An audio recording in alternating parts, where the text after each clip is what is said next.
হিন্দু ধর্ম কি গ্রহণ করা যায়? গ্রহণ করা গেলে গ্রহণের পদ্ধতি কী?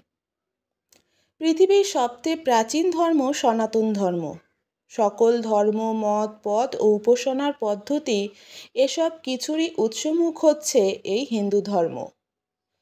যেহেতু একসময় পুরো পৃথিবীতে হিন্দু ধর্ম ছাড়া অন্য কোনো ধর্ম ছিল না, তাই সে সময়ে ভিন্ন ধর্মাবলম্বীকে হিন্দু ধর্মে দীক্ষিত করার প্রথাও ছিল না। কেননা সে সময় ভিন্ন ধর্মে বলতে কিছুই ছিল না। কিন্তু সময়ের পরিবর্তে শুধু ভিন্ন ধর্মের উদ্ভবই ঘটেনি, এমনকি হিন্দু ধর্মকে সংহার করতে বহু ধর্মেরই উদ্ভব ঘটেছে। আর এদের দ্বারা হিন্দুরা বিপথে চালিতও কম হয়নি।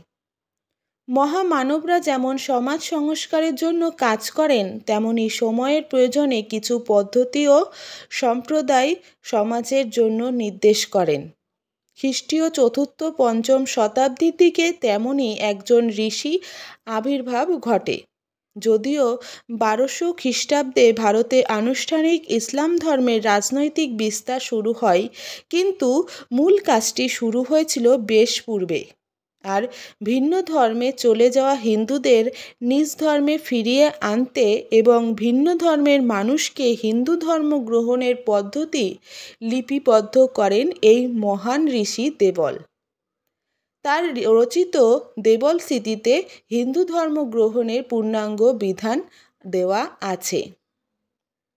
ভারতীয় আর্য সমাজ, ভারত সেবাশ্রম সংঘ, স্বামীনারায়ণ সংস্থা এবং অন্যান্য প্রতিষ্ঠান কর্তৃক বিভিন্ন সময়ে কর্ণপাত হওয়ায় হিন্দুদের নিজ ধর্মে ফিরিয়ে আনা ও ভিন্ন ধর্মাবলম্বীদের হিন্দু ধর্ম গ্রহণের শুদ্ধ যজ্ঞ নামক আনুষ্ঠানিক মূলত এই দেবল স্মৃতিতে অনুসরণ। চতুর্থ-পঞ্চম শতাব্দীর দিকে ঋষি দেবলের ডাকে সমসাময়িক ভারতে ঋষিদের নিয়ে সিন্ধু তীরবর্তী এক সম্মেলন হয়। এই সম্মেলনে ঋষি দেবল ও অন্যান্য ঋষিগণ হিন্দুদের রক্ষা ও হিন্দু ধর্ম প্রসারের লক্ষ্যে কিছু সিদ্ধান্তে উপনীত হন। এই সিদ্ধান্তের ফলাফল হয়েছে দেবল স্মৃতি নামক গ্রন্থে। ভারতের দেরাদুন আর্য সমাজের গ্রন্থাগারে আজও দেবল স্মৃতি সংরক্ষিত আছে। এই গ্রন্থে বাংলা অনুবাদ যত শীঘ্রই হবে ততই আমাদের মঙ্গল। এছাড়াও বেদের সেই বিখ্যাত মন্ত্রও আমাদের নির্দেশ করে যে হিন্দু ধর্ম গ্রহণ করা যায়। হে মনুষ্যগণ, তোমরা ঈশ্বরের মহিমাকে বৃদ্ধি করো, সমগ্র বিশ্বকে আর্য ধর্মে দীক্ষিত করো। বাংলাদেশের সকল উকিলই এই তত্ত্ব নিয়ে থাকেন যে হিন্দু ধর্ম গ্রহণ করা যায় না।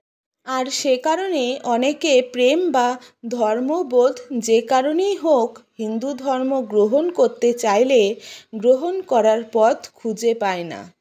এই মিথ্যা আইনের চর্চা এক অর্থে প্রচ্ছন্ন সাম্প্রদায়িকতার চর্চা। হরে কৃষ্ণ, রাধে রাধে, জয় গোপাল, শ্রী গুরু জয়।